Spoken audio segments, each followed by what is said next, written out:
Nishies, welcome. It's the Delicious Recap, our weekly revisit of the 90s sitcom Family Matters. I am Jon Francois and Andrew Ajay Vandertunt. Who are you going to be this week? I'm Glorilla. Glorilla. Explain who that is, because I think I know who it is. Glorilla is a rap bitch, and I love her. She raps, she makes very good music, and she's just helping me fill my oats today. Just go listen to Hold On. Just listen to that, and it'll be amazing. And I want to go to one of her shows because I need to hear her do "Take Me to the King." I'm just excited about that. Well, anyway, for you who don't know, but now you're going to know, Patreon, you want early access to season 2 episodes and interviews, all that good stuff, patreon.com/delicious recap, $5 a month. All right, we're talking about Family Matters Season 2, Episode 10, The Science Project. Original air date is November 16th, 1990. Our wonderful writing team of Pamela Eels and Sally Lapidus. They're coming back from the Cousin Myrtle episode to write this episode. Gary Mentier, once again, in the director's chair, guest starring. I think we had like nobody in the last episode. And now this episode, Jesus Christ, we have Sky Birdall as student number 2. Tell me if you remember this person. Crystal Genius is girl student. Was she the Asian girl that student number 1 was putting his arm over when he was bragging to Urkel about like, hey, like I could expose you to all the cheerleaders if you make me your science partner? Maybe? I didn't know this character had a name. It's like that actress who played Girl in the Candidate episode from last season. Now we have Girl Student. It's an upgrade. You're gone from just a girl and you've elevated. Now you're Girl Student. There you go. Put some education on that thing. So we have Sherry Johnson coming back as Maxine Johnson. Ooh, her real last name is the same as her fictional last name. Aaron Lohr is student number 1. I was looking at this guy, Andrew, during the episode, and I was like, where is this mixed race looking guy coming from? Because I know I've seen him before. And as it turns out, he was in the third Mighty Ducks movie, if you've ever seen that. He's also in the film versions of Newsies and Rent, among other things. Look up Aaron Lohr on IMDb. He has quite a resume. In Rent? Oh. Yeah, apparently. Oh my God. I want to know who he played in Rent. I'm going to have to look him up. Yeah, I mean, I could associate him with like 90s kid stuff, but I was actually surprised that he was in the Rent movie. I definitely do not remember a face like his there. And then finally, we have Joe Mays as my favorite try and just really quirky science teacher, Mr. Nagy. I love that his name is Nagy. I screamed at that because all I thought of was Rugrats. I was like, this is Rugrats and I need it. What character in Rugrats has a name that's similar to Nagy? Nobody.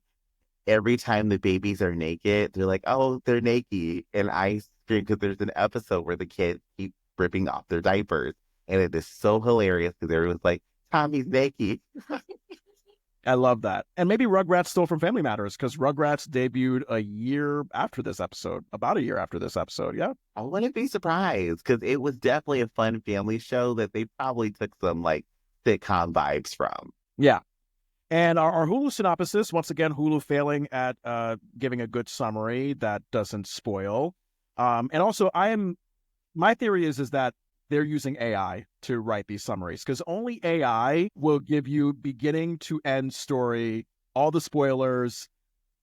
I'm getting the same thing for like when AI is creating the show notes for our episodes. It's like, oh, in the beginning, they talked about fracking. And in the middle, they talked about iPhones. And in the end, they wrapped it up with a nice conversation about pizza in the bedroom.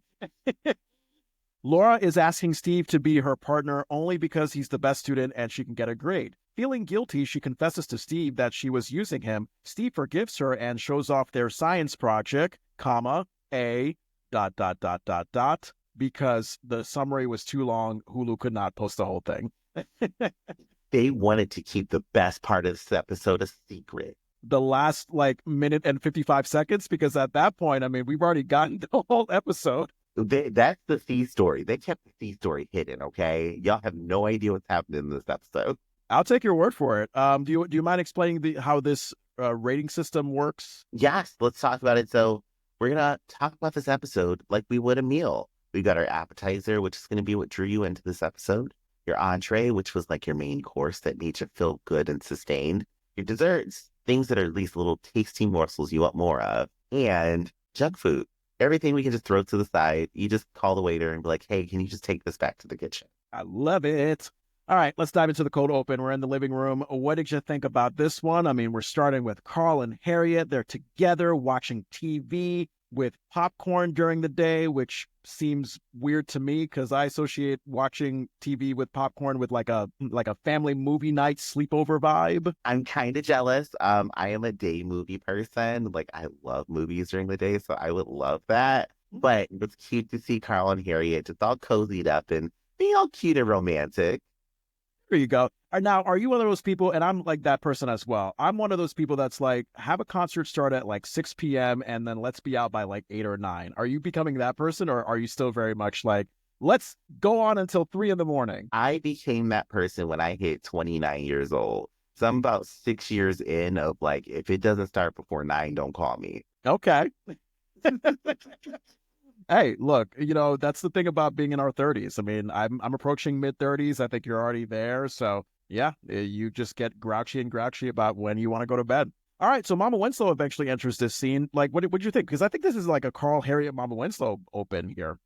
Is, and I was happy to have Mama Winslow here talking about playing cards with her friends. And I thought it was the funniest thing that she assumes her friends are cheating by using their dentures to send signals to each other. And I just screamed because I thought of an old person like pushing their dentures around in their mouth. That's what I was thinking. I was like, are they like clicking their dentures, like chattering the dentures like a creepy Halloween skeleton? Like, how do you cheat in a bridge game with your dentures? It was just a scientific thing that I was trying to figure out in my head. Like, I mean, if you've seen somebody with dentures and they don't have them secured in place, it's very funny. But you'll see them like fall to the left side, to the right side. Maybe if your dentures get spit out, it's like, oh, they've got a really good hand or something. Right. Like, there's all kinds of things you could probably do. And oh my God, I screamed because that is just so funny to imagine. Now, Mama Winslow, she opened by saying that, oh God, I dropped a bundle on this bridge game. Now, my dirty mind, I thought, oh, you dropped a deuce. Like, that's just another way of saying doing a doo-doo. But I know, according to Microsoft Bing, it's like if like losing all hope or control in something. But technically, you know what? That could fall under the dropping the deuce category. It's like when you say cut up a rug every time when you say you want to have a good time. And I just keep on thinking like, all right, Andrew's just farting on the dance floor. He's just being that weird guy. I wasn't expecting that. I know. Um, Filthy mind I have. it's that is the best definition of bundle I have heard in my life, and I love it, John. Because now I have nothing. All right. Hey, you know what? Sometimes doo-doo makes you just speechless because it is just so disgusting and foul, and we want to just move on from it as quickly as possible. That's why they have a toilet flusher. But hey, oh yeah, go ahead. Just imagine somebody playing cards and then just like, here's all this shit, and the shit, you're just like, what did you do? I dropped a bundle. No. You're not supposed to do a doo-doo in the chair. That means you're giving up your cards in the bridge game. You completely misunderstood the point. Drop a bundle with the cards, not from your ass. Oh man. Oh, Mama Winslow, she is like just a multifaceted character because now we got confirmation she gambles, and I love her gambling during this. This is good. Yeah. Um, And Mabel and Clara, might I say, of course, very traditional old lady names, right up there with Estelle. Estelle is a very old lady name. Jezebel, all the best of them.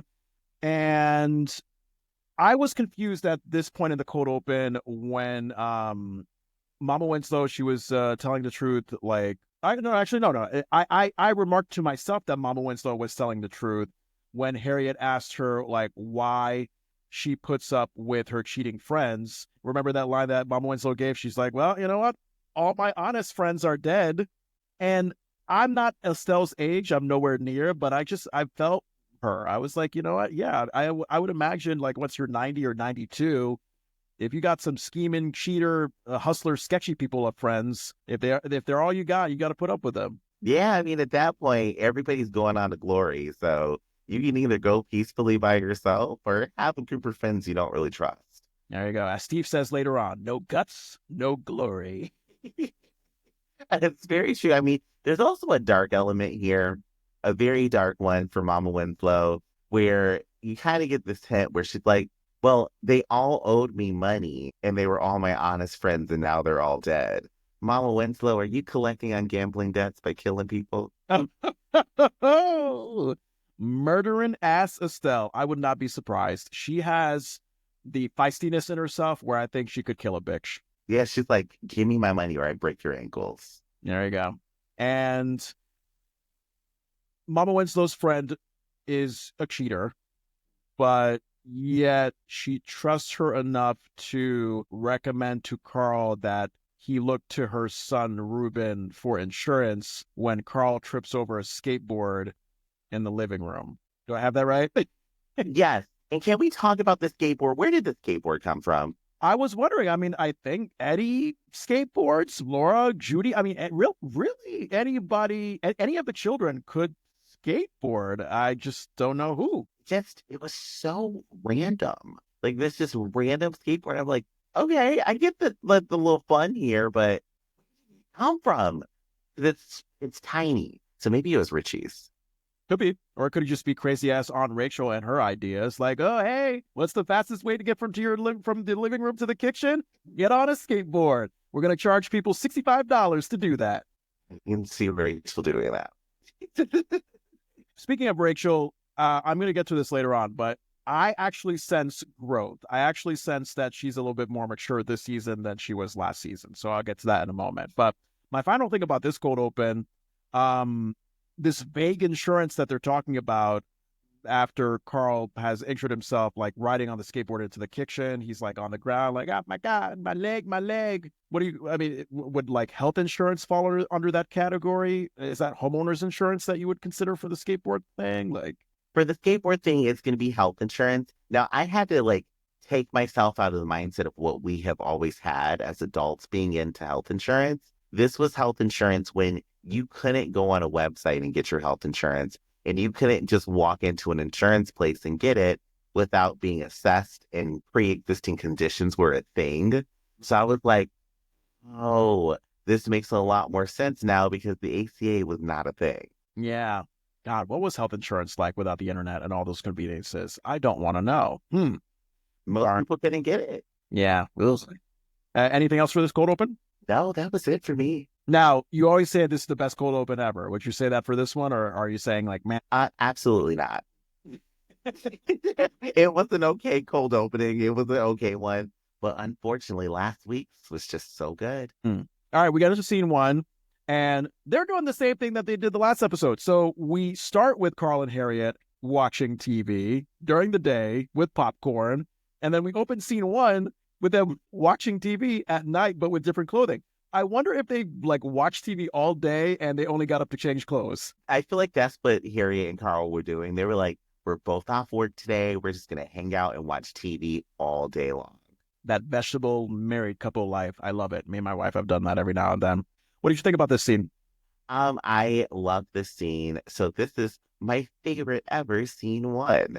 Yeah, because Judy is so much fun in this scene. She's trying to stay up to watch Arsenio Hall, and I'm like, oh, I love this. Yeah, she's in her Winslow family cult robe, and is it me? Does she seem more grown than the last time I saw her? She looks taller, and like her voice maybe a little bit deeper. Like, I think she's grown up a little bit. All the kids have had a growth spurt in this episode. Eddie is a little bit taller. Laura is noticeably taller, and so is Judy.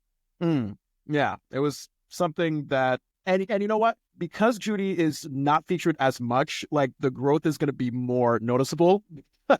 Think about it. I mean, we may not see her until like the middle of season 3 next, and it's just like, wait, what? Like a 27-year-old woman is now the younger sister of Eddie and Laura? What the hell? This is an adult that came downstairs. Yes, and then goes upstairs and then never returns. Poor Judy. Poor Judy. No longer on her parents' health insurance because she's 26 or 27, but she still has to go upstairs to their house. No, Judy, the upstairs, the ACA will save you eventually. No. Now, the Arsenio Hall reference, I love that because it was very 1990. I mean, think about it. The Arsenio Hall show, that was the big, hip late night talk show to be on. Basically, the cooler urban alternative to Johnny Carson and his Tonight Show. And I also got like that childhood memory. Maybe you did as well, Andrew. That rebellious thrill that you got like when you were able to stay up late, maybe with your parents or without your parents, and watch those late shows. You know what I mean? Like either a late night talk show or Adult Swim. Like you just felt like, oh my God, if I can stay up past 10, then I'm a real grown up. I would say I would have that feeling when I would watch Arsenio with my dad. And then when Adult Swim came around, I just was up all the time. I was like, I'm such Adult Swim. Yeah, all the cartoons where they're either outright cursing or vaguely cursing. Maybe you see a little bit of titty, don't know yet. A little bit of ass. The risky cartoons. Oh, yes. Now, Harriet, again, she's just the queen of not knowing how to dress for watching TV. Is she wearing a shoulder-padded trench coat pantsuit to watch TV with her husband? She is very dressed to be relaxed. Very dressed. No, Harriet, I think you're mistaken. You're not on the Arsenio Hall show. You're just watching the Arsenio Hall show. Like, you don't need to dress up for a show that you're just watching from home. He's like, I gotta look good for my man for cuddling. Like, she was ready. Whoop, whoop, whoop, whoop, whoop. And Laura is interrupting Carl and Harriet's teenage makeout session. They're trying to have some sexy alone time. Laura also looks older. You had mentioned the growth spurt in Laura as well. Her body posture when she enters was strange to me. It seemed like she was strangely hunched down to the right. And also, does she have shoulder pads on her shirt? Because it seemed like she did. Yes, she has shoulder pads on there. And her bang is gone. They knew what they were doing. I was like, yes. Oh, God. No more bang. It's all gone. It is gone. That face was clear. Laura looked good in this episode. They did really good job with her makeup. The secret is the bangs. Get rid of them. Get rid of the black lady comb over, and you're good to go. You have success for the rest of your life. Now, we get the return of perfectionist school grade Laura from season 1 when she claims to her parents that, like, she's in big trouble because in science class, she might get a B. No, the cops might be called. What the hell? It's a terrible tragedy. Laura knows that getting a B is unacceptable. Yes. And Carl, later on, I'll talk about how Rachel has shown some growth. I feel like Carl is a different person when he nonchalantly and perhaps jokingly said that, like, oh, I had a B once and I framed it. And that is different from the Carl from season 1, where he was just like, yeah, kids, get straight A's. Like, that's the meaning of success. Get straight A's. So now Carl is a little bit more casual about good grades. So I think, and this is what I picked up when Laura was being super hard on herself. I think now that we're like a year or so into this family dynamic, Carl's kind of like, girl, you're annoying me. Like, I don't care. And so he's kind of like, whatever, girl. So I think he's just got into his phase where he's like, you're fine. Don't worry about it. Laura, the world is not going to burn it down. Yeah. With Eddie, it was like, oh my God, this kid is not trying hard and it's really bumming me out. So I, Carl Winslow, have to be the father to step in and make sure he achieves for the high success. And then you have Laura, the complete opposite, who's really achieving, but she's really knocking herself out for it. And no matter how much Carl says, like, no, you're doing a great job, honey, she says she's not doing a great job because, oh my God, I got an A minus. So now Carl has no choice but to just be like, oh my God, all right, whatever. He's like, I got to acknowledge that this is a crisis, but okay. Yeah. So Laura being dramatic about the B, she's forbidding herself from house pleasures like watching TV, and somehow that turns into preventing Carl and Harriet from watching TV. And I was just like, Laura, you know what? Keep your misery to yourself. Nobody has to have it. She's like, you're going to be miserable with me. Turn that TV off right now. Yeah. And then like the scene just ends. Did you feel like that was a satisfying resolution to the scene, or did you feel like you were left hanging? This whole episode gave me that feeling. Like this whole episode gave me that feeling. And when the scene ended, I, like you, was very confused. I was like, is that the end of the scene? And it was just Yeah. done. Yeah. Not my favorite episode. I'll talk about it in my rating later on. We get in. Do you have anything else for scene one? No, that was it for me on scene one. So scene two, we're in the science class. Here we go. What did you think about this one? I love that they're in this classroom. And I love that all of the children looked like adults when this camera was panned out. Like, I was like, who are all these grown people in this class? Yeah, middle schoolers, more like adult collegers. These are like second year college students. Like, I'm like, everybody looks so grown. Yeah. My appetizer opening line from Mr. Nagy. You can tell he is just an exhausted teacher. Remember, class, try to focus your vacant stares in my general direction. Like, you just knew from that line that this was excuse me. You knew from that line that that was a tired, underpaid, just worn out teacher. He was done. He was done as soon as he said the first word. And I'm like, you were the teacher I would have loved in school. And what did you think about his look? I mean, God, the sweater vest and the tie. He had what my dad had, the bald head with the hair on the side. Like, he looked like a middle-aged teacher. He did. He looked just like a teacher. If I didn't know this was a show, I'd be like, he is probably like the best science teacher in the world. Now, have you ever done a crustacean project in your science class? Because I don't like. How does that work? I mean, Mr. Nagy said that. Oh my God, I forgot the crabs in the car. Like, do you just dissect crabs? The 4 times I did go to science class, I don't think we dissected anything. So you skipped a lot and you got away with it. Yeah, I got an A in every in the class every year. I don't know how, but I never went. Were you like all the other kids in this class? Were you trying to mooch off Steve's genius? No, no. The funny thing is, so I just knew the stuff. I'm a little lucky. TV is good. Watch TV. Put your children in front of a television. The science channel will is school. All right, there you go. Now I hope the crabs were okay in Mr. Nagy's car. That was my first concern. When they're not okay, they were dead. You're saying they're Oh, they would be dead. Crabs in a car. Oh, they're dead. no matter what temperature, because it's like what fall in Chicago, so it's probably like reasonably cool. They probably froze to death. Oh shit! Yeah. And then I don't think they would have survived. Well, R.I.P. crabs. Maxine's back. Yay! I think the last time we saw Maxine was another Steve Laura dynamic episode. It was when they partnered up for a marriage. So, so Maxine only shows up when Steve and Laura partner up for class projects.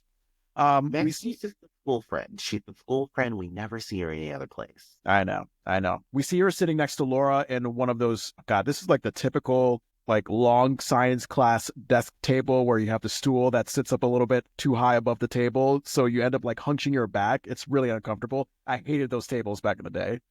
I don't know why they had them in science classes, but they're super cold. So if you put your face on one, I am talking like a stoner right now. Geez. You put your face on it, it's the best nap ever. I bet. Mr. Nagy, he tells the class to start thinking about the science project that will be 50% of their final grade. I got some PTSD flashback to my days in school whenever they would say shit like that. Hey, take this project seriously. It'll be 80% of your final grade. I think I took that seriously one time my entire school career and still didn't finish the project. And somehow you coasted through just fine. I had the very good educational experience.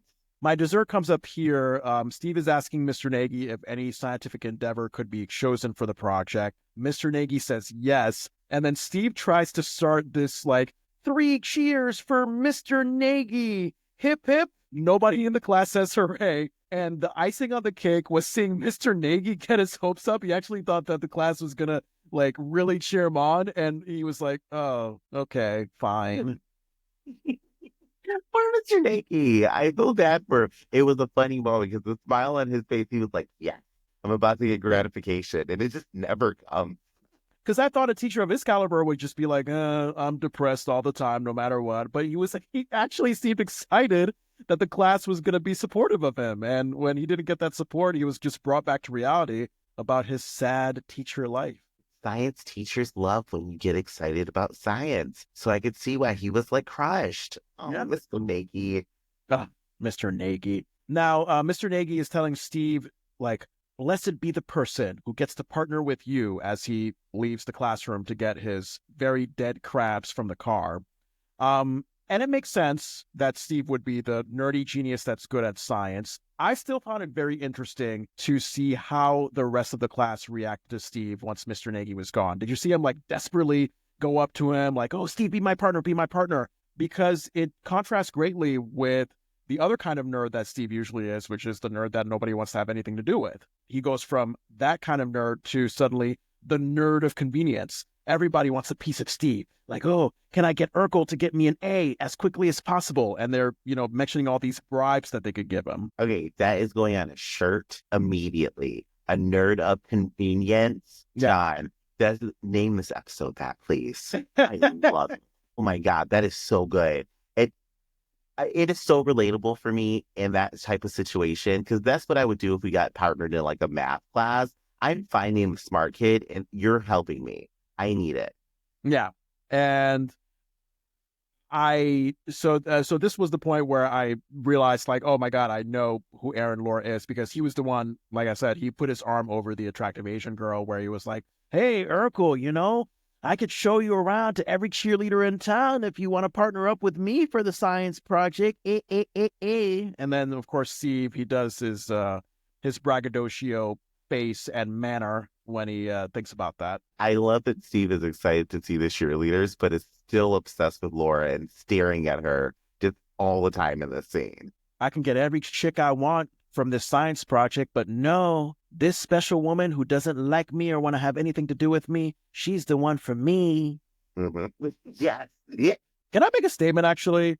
How do you feel about teachers leaving it up to students to partner for class projects? I actually disagree with that, because you know how it is, middle school, especially high school, you tend to be cliquey with your decisions. You tend to like gravitate toward the friend that you know well, that you're comfortable with.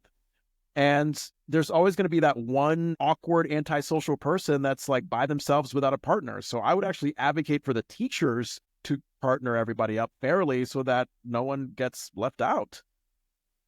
I am of the opposite mindset. Oh, okay. I think it's a very useful tool. I used to teach adults in adult classrooms, and we would have those situations. Whenever you're in a classroom, you revert to whatever your mentality was the last time you were in a classroom. And if you're an adult going into a classroom for the first time and you were a clown in school, you're going to be a clown in this adult classroom. It's just what people revert back to. But I noticed whenever I would teach a class, if I always chose everybody's partner, by the end of the class period, the people weren't more connected than I thought they would be. But it was nice to switch it up and give them something like, okay, you choose who you want to work with, and let's see what you produce. And then they find out some stuff like, I don't want to work with that person again. Or I don't know if this is really good for our friendship for us to always do things together. And then when you choose their partner, they appreciate it so much more afterwards. So I feel like it's a good mix to let them do both. All right. Interesting. I never thought of it that way. I like that. So Steve does his goofy braggadocio in response to the thought of being popular among the cheerleaders. And I like how all the classmates, they're like literally just touching him all over. Like, oh, Urkel, let me grab your arm. Let me grab your shoulder. Like, they're just like all up in his space. And the claustrophobia in me was just like, hey, guys, like, damn, like, stop touching me. Give me some space to think. Like, they were just really all upon him. No, were you like that in any subject where everybody would gravitate to work with you? No. I did theater back in high school, but like, aside from that, I was still the awkward, shy kid. I mean, yeah, like girls found me attractive, some of them. So maybe that's what kind of gained me some admiration from both girls and guys. But no, I wasn't necessarily like, oh, everybody wants to work with Jon Francois. He's the popular kid. I was anything but. How about you? No, everybody knew not to work with me because they all assumed I didn't know what was happening in the class because I was never in classes. They were like, he is never here, so he does not know what's happening.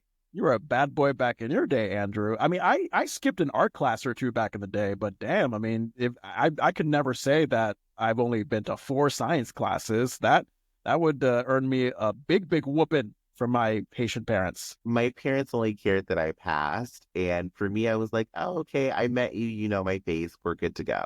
All right. And lastly, in this scene, I mean, we see Laura and Maxine looking down at the classmates that are all desperate over Steve. And they are such BFFs because they're both wearing like these similarly patterned fall sweaters. Mm-hmm. Their hair is the same. Like they are like BFFing twin day here. Yeah. God forbid if a boy comes between them. You don't want to know what happens there. Oh, yeah. Maxine is the friend who's like, get your raggedy ass out of here. Like, we are not talking to you. And I love that Maxine is that friend for Laura. Yeah, she's that vibe. You have anything else for the scene? No, that was it for me in the scene. Now we go back into the living room for scene 3. And I believe that this is where we get Laura inviting Steve over to make a proposal of sorts. What did you think about this one? Okay, I have to say that there is a shining moment in this scene for me. And that shining moment is the fact that Steve has a pocket protector on a t-shirt. I screamed when I saw his outfit. Yeah, his titty pocket, by the way. Let's make sure that we correct ourselves, because last season in Laura's first date, I called that little pocket protector the titty pocket. The funny thing is, it's like resting on his rib cage, so it looks so funny how it's there. I love it. Steve's outfit in this episode is amazing, but this is like the creme of the creme. Like, It is nerd to the max, and I love it. Oh, yeah. Laura's reading some magazine in the living room by herself, as a girl her age does. And she answers the doorbell, and it's Steve. But my God, just like you, I was like, wow, what a nerd fashion statement we got here. We got the brain on board hazard sign shirt. He's got suspenders with these periodic table elements and outer space symbols. He was ready to go. And I thought that this was a bold outfit that he put on himself and bought for himself, but he actually got these as part of his big bribe package from all the classmates that want to be partners with him for the science project. They were very smart, and whoever gave him that damn pocket protector, I love you. Oh my God. Wardrobe, you were on top of your game. As always. And it's first, Steve reveals that Laura actually invited him over to her house. And I love how Steve mentions that, like, oh, since you invited me over, it's the only situation where it's polite to ring the doorbell instead of coming in non-consensually like I usually do. Steve has ethics. We just learned a whole lot about his morals in that one sentence. And it's very good to know that Steve will just show up if you don't invite him. So it's better to invite him. There you go. I mean, you have no choice but to invite me. Either don't invite me and I'll barge in, or invite me and I'll be a well-mannered good boy. You take your pick. Steve is smart. He is smart. Now, I had to do a little bit of a Microsoft Bing search when Steve was bragging about his spanky new outfit, because he was mentioning his Enrico Fermi odor eaters. And did you know who Enrico Fermi was? I think he's like an actor or something. No. So he is an Italian and naturalized American physicist, renowned for being the creator of the world's first artificial nuclear reactor, the Chicago Power 1, and a member of the Manhattan Project. Oh, that's so cute. Yeah, no, he's not Enrique Iglesias or whatever actor you were thinking of. He's a physicist who's long gone now, but Okay, you just actually gave me a gem to this episode that I did not know I was going to get. Wow, that changes what I thought about this episode a lot. Okay, I am ready to keep going. We will talk about that later. Oh, are you adjusting your delicious star rating in your mind in real time? Yes, it's gone up from a 0. Mine's still at a 0, but I did add a point number to it. Hey, we got a couple of creepy, hilarious Steve lines that I will add to my dessert. The first one, when he, sits on the center couch in that Winslow living room, he suggestively pats it to invite Laura to sit next to him. Remember that line? So, what's on your mind, my little petri dish? It's so gross. And I loved it. You think that's gross? Oh my God! Wait until I get further into this scene. That is actually where my junk food's going to be. And Laura has gone from being disgusted, looking down at her classmates for being desperate towards Steve, to now, I guess, being sort of a desperate one herself. She's asking Steve to partner up for the science project so she can get her A. And Steve is just like, oh, really? You really want me to partner with you, huh? Well, well, well. My. Gee. He really rubs it in. He really does, and he uses the same lines that Carl used it when he was rubbing something in Harriet's face from season 1, and I forgot what it was, but he does the well, and G. Was it when he beat Harriet in bowling? Possibly. I know that he was like, I did something better than you, Harriet, so it could have been the bowling episode. Sure. And I love how Steve goes from desperate to hang on to Laura when she brushes off the idea of partnering up to going right back to the braggadocio. Remember that metaphor? Like as he's on the couch mimicking driving a car. All right, baby, I'm in the driver's seat and you're the hitchhiker. Make me pull over. This was so awkward to me. Yes. Funny at the same time.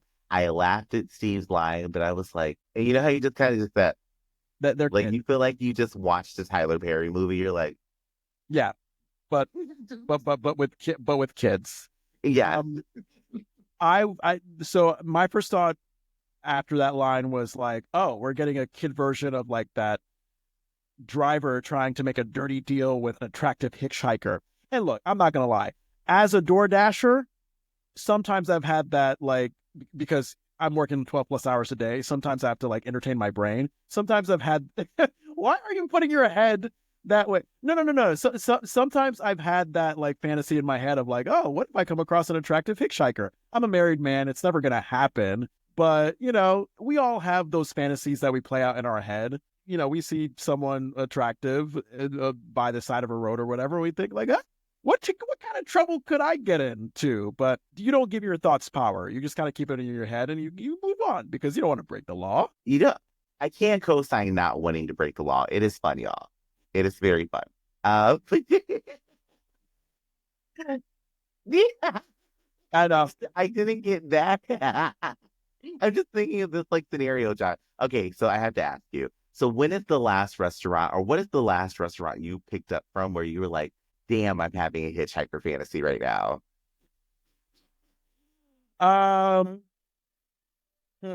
It had nothing to do with specifically picking up from a restaurant. I think sometimes when your brain needs to be stimulated, it just goes into a naughty place. So maybe like as you're sitting in traffic, you're passing by, I'm sorry, a homeless person, and you think like, maybe you get into my car, I give you some money, you give me something else. Like it's just, and I'm sure that there's been many unfortunate situations of people doing that, and I would never do that. But again, I DoorDash 12 plus hours a day. Sometimes my brain gets in this vegetative state and I just need to entertain my brain for a second. That's all that it is. Okay. You know what? I am down for it. This is like a fun, like people watching scenario. And I might have to like let my mind wander for a day when I'm doing DoorDash and be like, oh, is he fine? Oh boy. But back to this scene, so I don't get myself in trouble here, Andrew. Us this audience inappropriate. Like they're actually wooing Steve's dirty hitchhiker shtick. I was like, what? What the fuck? I felt so weird watching this. I was like, what? Like, when was this acceptable? In 1990, it was. This is where my junk food comes in. So Laura is just playing along with it. She is just role playing as this like flirty, attractive hitchhiker. She's suggesting to Steve, like, oh, if you help me out, I could give you some quality alone time. We'll be spending some days alone together and maybe some nights. Why are kids doing this? Yeah, I thought. go ahead. No. That's all I had to say. I agree with you. I'm like, this is so weird. I felt so uncomfortable. And the crowd wooing this made it even more ick. They were wooing, they were laughing, and I had that moment of like, wow, I'm set up to believe that this should be a funny, raucous moment, but it's just completely inappropriate. I mean, these kids must be like, what, 12 or 13 years old, and they're doing stuff that older adult married couples would do if they want to spice up their marriage, that role-playing shit. It was odd. Weird. I didn't like it. It felt very ick. And yeah, not okay. Yeah. Laura reminded me because keep in mind she is doing the role playing hitchhiker like, oh, okay, Steve, I'll play along with you. And then when Steve falls for it, that's when Laura just switches back to, all right, here we go. Now I got you. I got you hooked in where I want you. Let's get the science project going. And not saying that middle school Laura herself reminds me of a stripper. The whole scenario in general reminds me of the straight man that it gets so into a stripper's performance that they think that the stripper actually likes him. It's like, no, they're just really good actresses. They're good at their job. And that's the vibe that Laura was giving me at that moment. Like, she could just turn on that flirtatious thing with Steve when she needs something from him, and then Steve will buy into it. And then once he is at peak performance of buying into it, Laura switches back to, all right, cool, I'm good, I'm normal. You know what? She did it. She did it well. And now that we're talking about this is Rachel's fault. How is what does Rachel have to do with this? We saw how Rachel flirted with the loan officer to get a date. So Laura saw that at the restaurant and was just like, oh, let me use that. Uh-huh. Well, you know what? You'll be maybe irked to know that Rachel actually plays the voice of reason in this episode. So that comes up at a certain point in this scene. But for now, Steve is like caught up in Laura's thing, and he's gonna get to work in his basement lab for the science project. And I think when he says that and is going to the living room door is when we see Rachel come in from the swinging kitchen door. She's looking at the Laura Steve situation very confusingly, very concerningly. So I already know that, like, oh, Rachel is sensing that something's wrong here, that Laura is using Steve. I don't know, like, what did you think about Laura using Steve the way she did? I mean, in the beginning of this episode and in season 1, I mean, it was kind of established that Laura is a perfectionist. She's a hard worker. I would sense that she would want to really contribute to the work of getting a perfect straight A science project. But in this case, no offense, I mean, I guess she's early teenage Andrew Vandertunt. Like, I'm just going to kind of coast and, Laura's doing the very diplomatic and smart thing here. I actually support everything that she's doing. Okay. Because if you're going to be stuck with somebody who's stalking you anyways, you might as well put them to work. But is she stalking him? Like, she's not. I mean, No, she's not. He didn't stalk her. He does stalk her, but but in terms of this science project, Steve didn't ask her at all to partner up with him. I mean, he basically had everybody in his class wanting to partner up with him. And before that, I mean, he was just excited about the idea of like taking on any scientific endeavor. So to go from that to everybody in the class wanting to work with him, I saw nothing at one point where Steve was saying like, I desperately want to work for Laura. This is actually the first time where I felt like Laura was completely in the wrong here. I'm going to say that Laura was in the right because Steve is going to bother her no matter what. No matter what, you're going to have Steve Urkel in your life. Yeah. So you might as well use him for the things you need to get done, even if he's not checking for you. Like, if you know groceries need to be picked up and he's going to do it, call Steve. Like, he's not going to go away, so I might as well put him to work. Wow. Yeah. So, okay. So Laura has a little bit of evil villain to her taking advantage of Steve. She's using her smarts, but maybe some would find it heartless the way she's doing it. I would try to find it reprehensible, is that the word? And like bad if he learned his lesson after she told him no. And he hasn't learned. And at this point, you're just going to continue the toxicity. So I got to make use of this now. I have to adapt to the situation. God, where's that restraining order when you need it? Right? Then you bust out the restraining order. Thank you. Oh, God. All right. So Laura goes back to the hitchhiker role play thing. This was a funny moment, I will say. She, like, as Steve is walking out the door, she blows a kiss to him as her attractive hitchhiker character. And Steve really plays along with it. He's like trying to catch the kiss. The kiss is somewhere in the air. He's, catching it with his fist. And then he eagerly catches it and just snugs it very tightly in his titty pocket / pocket protector that you love so much. His t-shirt titty pocket protector. I love it. I'm making that into a shirt too. That will be merch for you to purchase, okay? I love it. I love really the little acting thing. Steve makes the funniest joke now that I know what who Enrico Fermi, was that his name? Yeah, Enrico Fermi, something like that. Yeah. Now that I know who that is, Steve's joke at the very end is fucking hilarious with the scene. When he's leaving and saying that he's going to split like an atom, Oh, I yeah. scream that. Now I know. I'm like, okay, this is funny. So that's my dessert now. Okay. Okay. So after he catches the kiss from Laura, his face is everything I just love about creepy, hilarious Steve. He just looks like a gullible, horny man in love. And then we get that moment between Rachel and Laura where Rachel's going to be the voice of reason, reminding Laura that it's not kind to use Steve like this. Laura is, in my opinion, giving me season 1 Carl vibes, not learning her lesson from an episode or two ago. Because if you remember in the Cousin Myrtle episode, the way Laura is using Steve is kind of similar to how Laura and Eddie were using Steve and Myrtle, like playing around with their feelings for the Winslow children. And look, in that situation, I was like, all right, Steve and Myrtle are just being, downright stalkery, creepy, whatever, like to hell with their feelings. But now I guess I just cannot shake the fact that like, hey, like this is an isolated incident where Steve never sought out Laura to be his partner, and now he's just kind of being toyed with. So Laura, what we're seeing is Laura grow. This is growth for Laura. Is it that? It is, because we've gone through season 1 where we got Steve introduced. And Laura is well aware that her family is not going to help intervene when it comes with these unwanted advances from Steve. It's just going to continue. They feed into it sometimes. And she knows, like, hey, I've got to figure out how to navigate this world that nobody's going to help me get out of.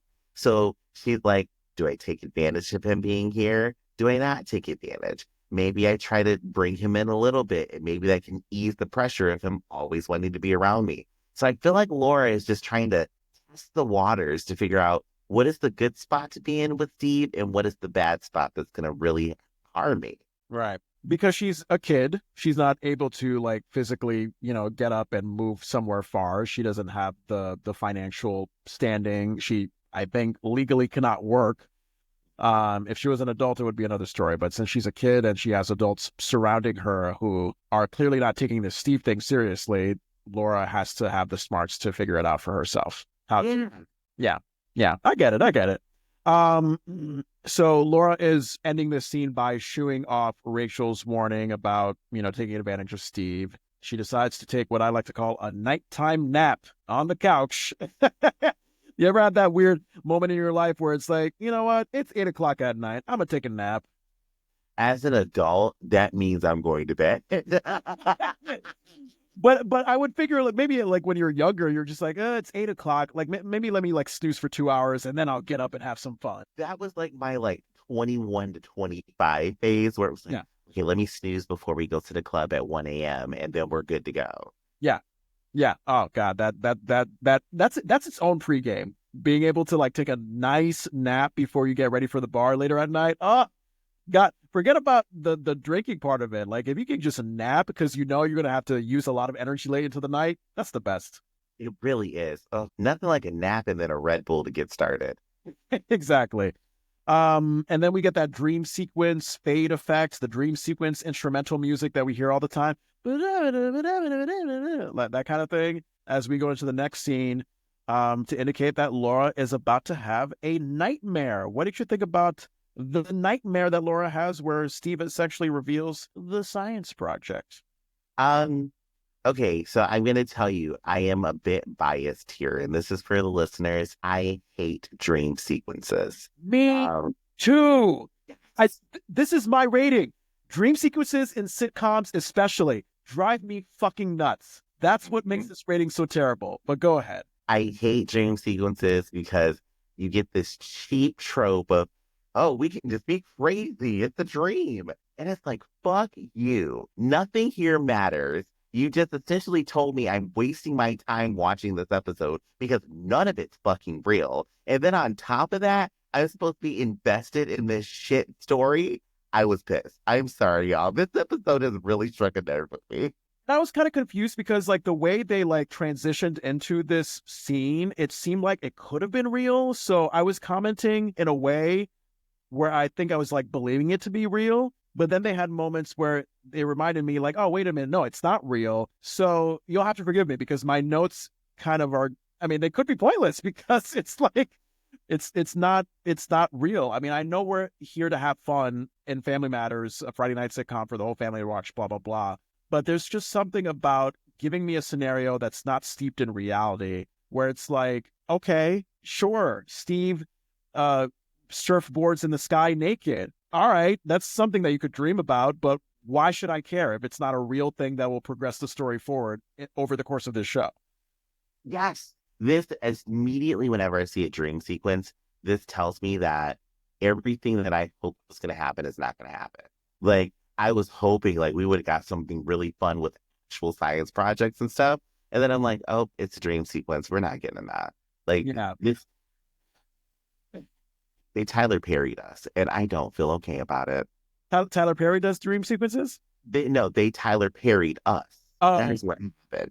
We got a Tyler Perry episode, and I'm very disappointed. okay. All right. Well, let's go along with what we got anyway. So Steve in full scientist mode. He's in his basement with the lab coat. He's got the computers. He's got the white blanket covering some big invention. He's typing away. I'm getting. You know what? Maybe it makes sense that we don't like this episode because it does kind of give us like uncomfortable foreshadowing into the later seasons where we get crazy science experiment Urkel. You must have read my notes. You literally must have read my notes because that's in there because this is the same basement that we see for all 9 seasons of the show. And it's all set up the same way, except there's not as many inventions in there yet. And if I'm being super critical, how would Laura know what Steve's basement looks like? That doesn't make sense. But we're in a dream. It was exactly. We'll act like Laura has been to the house before. She doesn't need any directions. She'll just know that, like, oh, that dirty door that says basement. Here's where our terrible child lives. Signed Herb and Diane. That's where Laura goes. Laura just knows. She's like, Herb and Diane went furthest away from him. It's in the basement. Yep. So Steve hears Laura about to come down to the basement. He goes into panic mode. He tries to hide what he calls his unmentionables, which are like these very animated boxers and suspenders hanging on a clothing line. I mean, you know what? To top it off with the great outfit that Steve wore in the previous scene and this scene, I was just drawn to his pool table ball boxers, his pink purplish suspenders. My God, Steve really just dresses even louder in Laura's nightmare. Those are his unmentionables. You just have to keep them private. But Steve, he was even shocked by the bowling ball, not the pool ball underwear. I laughed when he jumped back and saw them. Yeah. Now, is it me or did the boxers look way too big for him? Those look like somebody who weighs 400 pounds more those boxers. Like, Steve did not fit those. Yeah. Yeah. Not realistic for a tiny, maybe 80-pound kid. Steve, God, I see like a lot of 90s guys do this in like TV shows and movies. He's doing that spray thing, getting ready for like a hot date or a girl to come over. It's like this like half cologne that you spray under your arms and whatnot, but it's also works as like a mint liquid that you spray into your mouth to freshen your breath. Like, what is that? Okay, so I'm assuming you never had one of those, John. No. Okay. I've either had Tic Tacs or I've had the eau de toilette cologne, but I've never had a combination of both. So it's not a combination of both. All it is breath spray, and it's very minty. And as a kid growing up, my dad always had it. So he was always like, as a man, you have to have breath spray whenever you talk to somebody. And that's all it is. It's just like mouthwash. You just spritz in your mouth. But why is he spraying it under his arms? Because he's Steve. Okay, but I've seen other guys do this as well. They take the breath spray and they think it could also work as a deodorant. No, because it smells good. Okay. This is a total guy thing. I mean, like, I do it with Febreze. I'm like, let me spray real quick and boom, we're good to go. It is a guy thing. You're just going to spray something on you to smell good.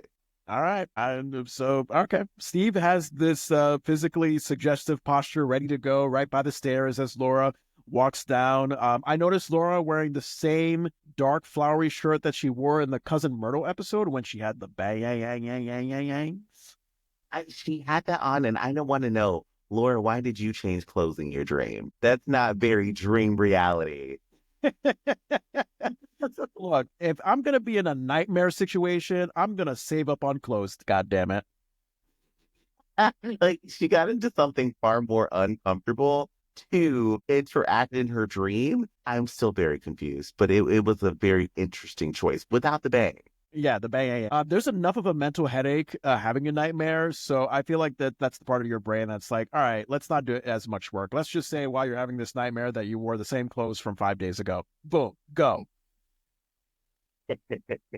Sensible brain. I like it. Yeah, yeah. Steve's basement, hilarious. It's just this bleak, gray, brick-walled dungeon, and then what do you have? Like out of this whole depressingness, just that little small picture of Laura hanging up on the wall by the stairs. I did not see that.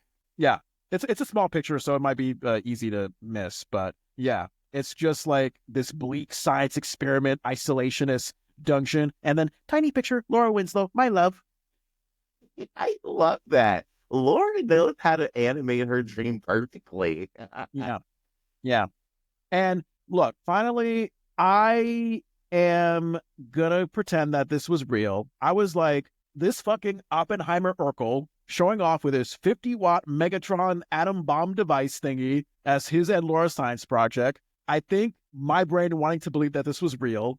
I was like, you're a kid. I know this is for the city science fair, but do what I did back in 7th grade. Just make a multi frosted colored cake that resembles the insides of a human body and just call it a day. Oh, that sounds creative. Yeah. Yeah. Like, oh my God, here's this like blue part of the cake that looks delicious. That's your spleen. Okay, that sounds very fun. I'm gonna have to steal that from you for my nephews for their projects. There you go. The fact that he built the atom bomb. Okay, so this is what I was talking about earlier, where you telling me who Enrique Fermi is all makes sense now. So Enrique Fermi, I'm probably saying his name wrong, and I'm so sorry, y'all.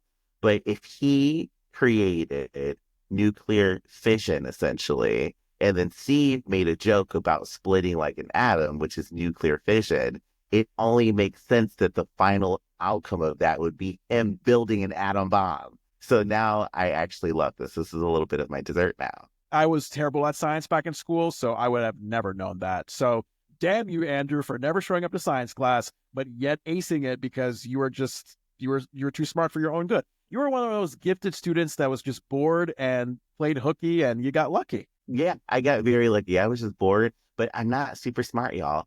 Just watch television and you'll learn this stuff. Watch the Learning Channel. Well, they don't do it anymore, but when the Learning Channel taught you stuff, watch it. Hey, son, hey, daughter, you got to go to school to learn 1 + 2 = 3 and your A, B's, and C's. And then what do you say to mom and dad? Bitch, they're Sesame Street. Look, Big Bird can teach me that 2 + 2 is 12. Thank you. Yeah, exactly. I turn on the TV. It's free over the air television. Like, I got it covered. 90s kids know it. Just throw it on the television and you'll turn out fine. Yeah. Anything else for this dream sequence scene? That is it for the scene for me because, wow, John, thank you for that information. This has really made a difference for me. Well, unfortunately, there's more dream sequencing. Laura's nightmare continues into this next scene. And I think we are... Yeah, we're still in the basement in this one. Yeah, okay. I was wondering if this was the really out there scene with Carl and Harriet and Mr. Nagy in the living room, but we're not there yet. Any thoughts about the continuation of this scene in the basement as we get more into the atom bomb device? My biggest takeaway from the scene is that I love how Laura is more concerned, is it illegal that they built the atom bomb, as opposed to all the other dangers that are more concerning in that moment. Like? That they could die. Oh, yeah, that's too. That too. And it's interesting that you phrase it that way because my first thought going into this scene was like, oh, like Laura is having a nightmare about hurting Steve's feelings. She's anxious about that, clearly. What the hell am I? Okay, so I love that Laura is okay. So here's how I was starting my thought process with this scene. I love that Laura is not having a nightmare about hurting Steve's feelings. That's what I meant to say. That's what I thought the focus of the nightmare should have been, about hurting Steve's feelings. But instead, she was anxious that she is going to be responsible for letting him build a science project that could destroy the entire world. Not only on his own, but with the help of his uncle, Colonel Dirk Urkel from the Defense Department. There's an Urkel that works in the Defense Department.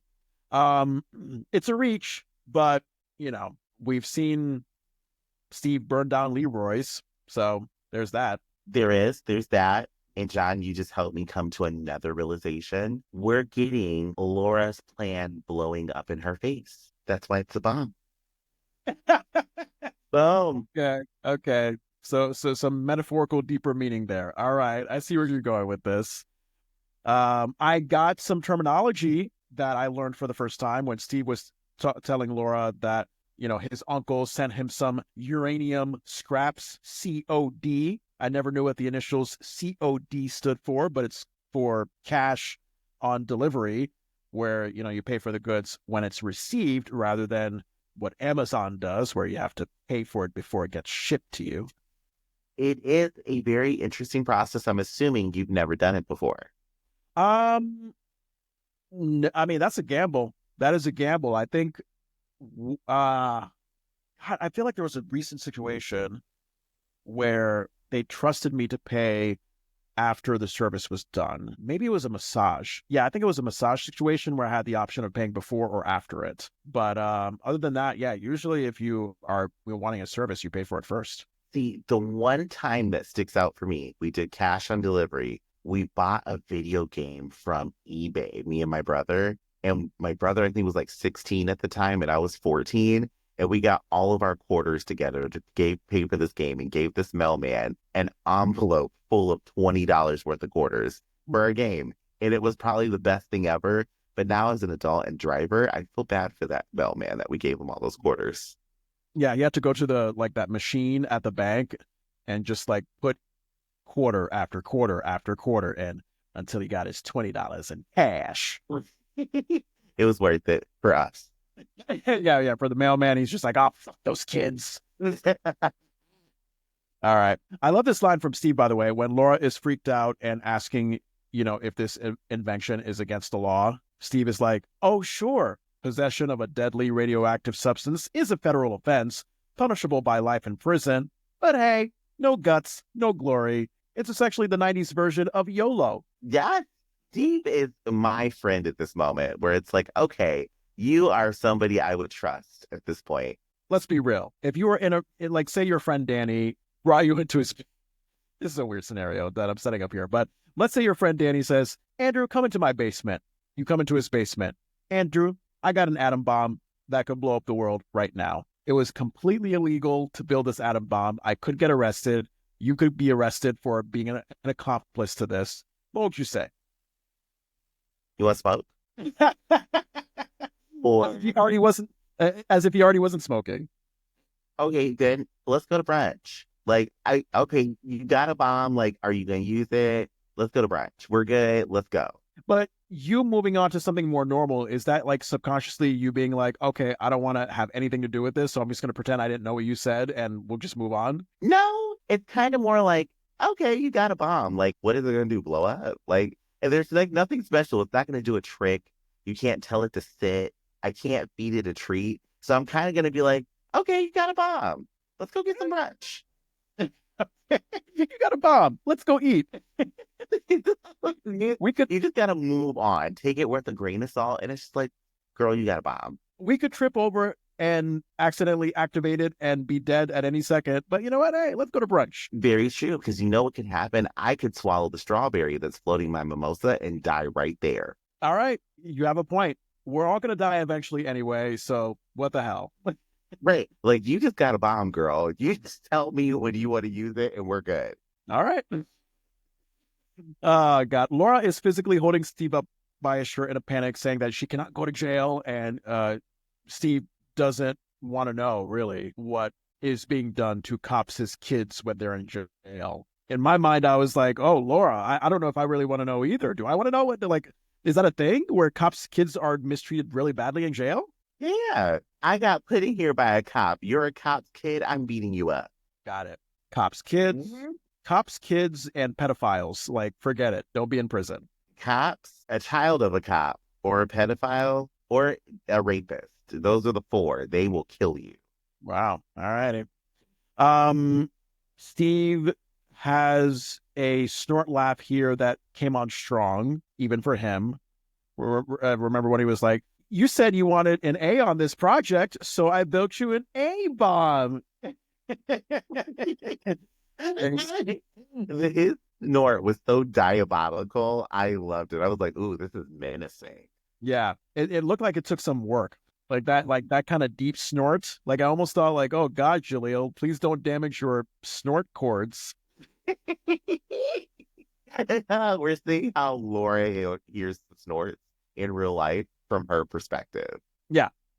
Steve is, of course, building an atom bomb that could destroy everything. The only thing that could set it off is him saying a very sweet, delicate word, buttercup. Now, it's funny to me, but it also makes sense because stereotypically you think like, oh, if it's a code word for a bomb, it's going to be Harper Lewis, like something. I don't know. That's not the most toughest thing. That's like the first thing that came out of my brain. But you know what I mean? Like steel of grain. But no, it's buttercup. Okay. I want to know all your passwords now. I mean, you essentially know all of them. Television 92, Television 92. Oh my God, John, we're gonna get hacked now. But it's okay. It's okay. I did not reveal the last part of it. So, and also I didn't reveal like which part of it was capitalized. Okay. Hey, scammers, you won't get us, okay? I'm laughing because for me, if I had something like a bomb or something, my passcode is gonna be like password one or something like that. Like it's going to be something very easy to use and remember. And are you thinking that people are like, oh, Andrew is probably gonna give us some like obscure, difficult password that the iPhone recommends to them? But no, Andrew is gonna like trick you and come up with the most stupidest, obvious password. My passwords are going to be the easiest things when it comes to the most important things like that. It'll be like Andrew 1 or like just 1 2 3 4. That's going to be the passcode. My password is gonna be bomb password.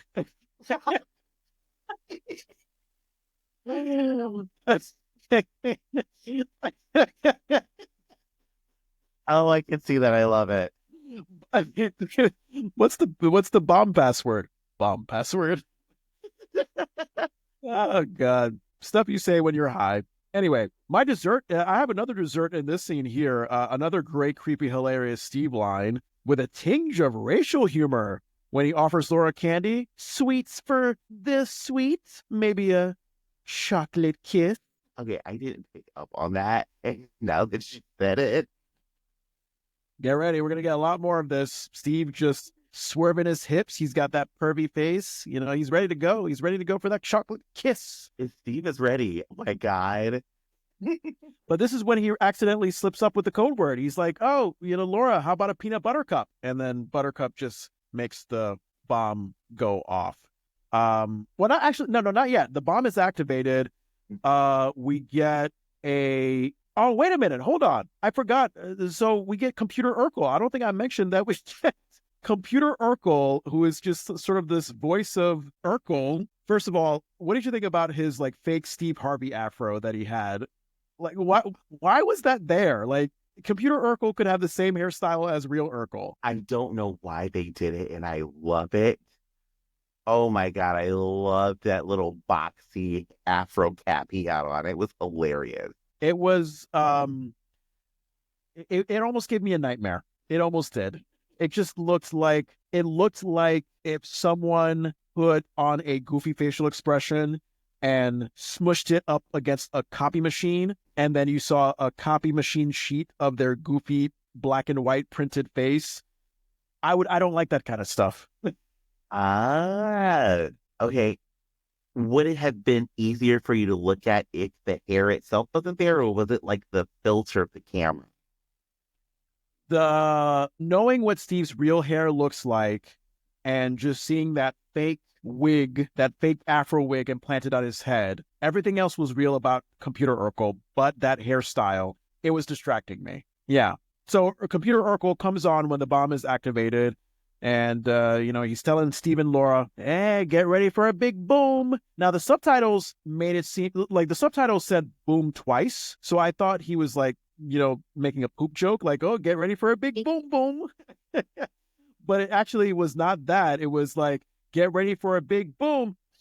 Like, it was like he said boom normally once and then said it a second time in a very weird techno way. Uh, that is that constant trope that I've seen. Have you ever seen a show where they like make a character this like technical entity that exists on the web? Yeah. And they always glitch and they repeat words. I feel like that's what was happening there, but I thought it was a mistake because I had the subtitles on too, and I was like, why are there two booms here? Yeah. We're gonna make a big boom boom. What? Are we gonna die or are we gonna take a shit? Like, what are we doing? John, I always learn a new term for shit when I talk to you. I love that because I had never heard anybody called it that. Look, I like pooping. I'm sorry. I don't know. I don't know what to tell you. I think when you first met me, I was in my weird constipation phase, and I have left that a long time ago.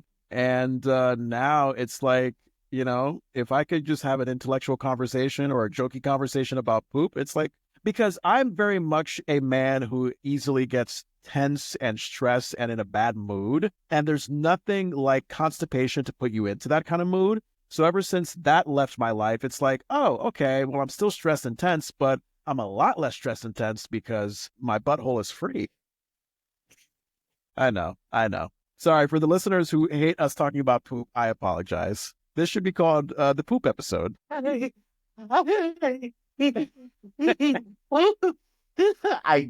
don't apologize to you people. You're getting gold here, okay? Yeah, we talk poop with Mama Winslow when she's playing bridge with her friends. We talk about it with Steve when he says boom boom on the computer. It's gonna be great. What is hilarious though, oh my God, Laura, poor naive Laura, thinking that putting a laundry basket over the atom bomb machine would just stop the bomb. When you see something you don't want to touch, that's how she threw it over. Yeah. It's like, oh, okay, yeah, sure. I guess the laundry basket will do something if you don't mind the laundry basket being exploded into pieces along with everything else. I'm sorry. It just was so funny. But Laura knew what she was doing. She's like, okay, I'm just gonna try to like make myself feel comfortable. Yeah. And it doesn't work. And Steve is just as naive. I mean, remember when he tries to reassure Laura by telling her, like, hey, I've heard the basement is always a safe place to be in during the event of a nuclear explosion. And Laura's just like, not if the bomb is in the basement with you. And Steve's just like, oh, yeah, good point. I love that Steve tried to see the optimism here. And like, everyone's like, okay, we have a bomb here. Now what do we do? What's going off? And the whole time, if you're paying attention, computer Urkel on the screen in the background is making faces along with their conversation that makes it so funny. I did not notice that. I got to watch the episode again. Oh my God, that would have like increased my rating to a 1. It is so funny. It's just, you have to just pay attention. You'll see him looking back and forth between Steve and Laura, and the facial expressions are hilarious. And I just have that in my notes here. Now, speaking of computer Urkel looking back and forth, I don't know, like the quality of computer Urkel on the screen, the way he looked, like he gave me 90s Bill Nye the Science Guy, like theme intro sequence, like remember the theme song to Bill Nye the Science Guy? And when you saw like his disembodied head, and it was just spinning around and you heard the band, Bill Nye the Science Guy. Boo, boo, boo, boo, boo. That is how I learned science. That is how I got so smart. I love Bill Nye. I hope one day you will ask for my hand in marriage. I hope he does too. By the way, you would have loved my 6th grade science teacher because the only thing I remember about him was he just said, fuck it, we're just going to put on some Bill Nye. Like that. Like sometimes he teached, but there were times where he was just like, nah, we're just going to put in a video of Bill Nye the Science Guy. And I think I saw a meme of that somewhere where it says something about like, oh, it's going to be a good day in class when the teacher just puts the videotape in because, they're just like, I don't feel like working. Enjoy yourselves, guys. When that big TV on that cart gets wheeled into the room, Yep. you know it's a good day. Yep. French class. We got to watch Family Guy in French. That's when you know it's a good day. Oh, see, that's bullshit. We had to watch The Girl with the Pearl Earring. What the hell is that? It's a movie about a French artist. It was not fun. I think Family Guy is better. Yeah, I totally would have almost laughed at Family Guy. I would have loved that. Yeah, in French, it's. I mean, I'm not a fan of it. But like, there's just something about watching it in French where it just makes it funny. You have given me a treat. I'm going to watch Family Guy in French and see if I laugh. There you go. Hey, anything else you got about this scene? That is it for the scene for me. Well, there's more of the nightmare that continues going into the next scene. And I think this is, this is where we are transported back into the living room. I thought for a moment that we were done with this godforsaken nightmare, but no, here we are back in the living room. Carl, Harriet, Mama Winslow, they're getting the homeowner's insurance sales pitch from none other than Mr. Nagy. I was like, wait, what? So he's the son, Ruben, that Mama Winslow was talking to Carl about from her friend Mabel or Claire or whoever. God, you must have, I mean, your paycheck must be really bad if you have the time and energy to sales pitch homeowners insurance after long hours teaching. He's a teacher. Teachers work to be broke. Their checks are always bad. So you know he's got a second job. This scene here is my appetizer, entree, and dessert. Why? All of them are in this scene. And Mr. Nagy doing this explanation of tornado insurance to the Winslows. I laughed. The funniest thing ever. Oh, God. I think, yeah, Mr. Nagy is going to be like a theme of my dessert of this episode. He is a certified madman. I mean, I was totally there for it. Harriet, like, she's that typical parent. She's cynical. She's not buying all of this sales pitchy stuff. She's like, oh, Ruben, sorry, but we're already covered for fires, mosquitoes, locusts, which I learned from online as grasshoppers. And Mr. Nagy just cuts in, how about tornadoes? And then he just slams a hammer on the model house that he was showing the Winslows. And he just has that evil villain smile afterwards. It was great. Funniest moment. That is totally homeowners sales insurance person at the max, which I love. Yeah, yeah. So still in the nightmare, Laura is storming into the home. I, for a second, was like, wait a minute, wasn't she just in the basement? But then I remembered she was in Steve's basement. So she goes from Steve's basement into her own home to warn Carl and Harriet and Mama Winslow that there's going to be a bomb built by Urkel that will destroy everything. Carl and Harriet are looking at Laura like she's studied too much to the point of just going crazy. And Estelle, she's just has her grandmotherly biased charm toward Urkel. She's just like, oh, really, Steve? I don't believe such a thing. She did. I'm trying not to laugh because I'm reading my notes and the funniest thing happened. But Estelle was so loving for Steve. She's like, he's not going to blow up the world. But she held that like horror movie grandmother smile for a second when she said that. Steve is not going to blow up the world. Smile. And the audience was laughing at that. I think they picked up on that. They did. This was actually very funny. Yeah. We got the elder Winslows really selling us on the absurdity of Laura's nightmare when she reveals that she put Steve into this idea, and they all gasp very dramatically. Remember that? Mm-hmm. And this is where I say, what the fuck is going on? You mentioned that all of your foodie stuff is in this scene. This is where I felt the train wheels just got taken off. Laura's parents, they're nonchalantly grounding her until the bomb goes off in 5 minutes. And then Carl, Harriet, and Estelle, they're going into this resilient slave gospel. We're not gonna let it get us down. Like as they're going up the stairs for a moment. And then I think this is when they switch over to going to the kitchen, and then they go into like this sort of choreographed Broadway musical thing. Laura has lost it. I want her to wake up right now. Okay, right before that happens, when Carl and Harriet are grounding Laura, Harriet says, go to your room and stay in it until you're blown out of it. Yeah. Yeah. This is when I thought, Laura, wake the fuck up. Funniest moment of the entire episode. This is what I want if you're going to give me a dream sequence. If you're going to give me a dream sequence, I want you to go to balls to the wall. I want them to walk out of the living room to go to bed like they do. And oh man, I'm crying 'cause it's so funny. Yeah. What is that movie with the girl and the kids and they're all in that house and it's like the war or some shit and they like sing this good night farewell song as they're going up the stairs? Oh my God. I think it's like the Partridge Family or something. Oh, I thought you were going to be like the Diary of Anne Frank. I was like, that sounds like a Holocaust movie that you're describing, Andrew. The Diary of Anne Frank, unfortunately, was not a musical, but But if it was, that would be just great. they would probably make one. I'm not gonna lie, but I do feel like World War I was happening in this movie. But someone's gonna like pick up on it. If you know what I'm talking about, there's this group of kids. They go upstairs, and as they're going upstairs, they sing the song "Farewell, Good Night," and it is the same like thing that the Winslows were doing, which made me laugh because if you're gonna do a dream sequence, I need wild, crazy, wacky the entire time. I don't need some subdued, realistic dream. And that's why I love this scene so much. Interesting. So you don't like a dream sequence because it really is taking you out of reality. It doesn't matter. It doesn't count. But if you're going to be stuck in it, you better go like all out. You better give me a hell of a thing that I remember for years to come. Yes, I need balls to the wall madness.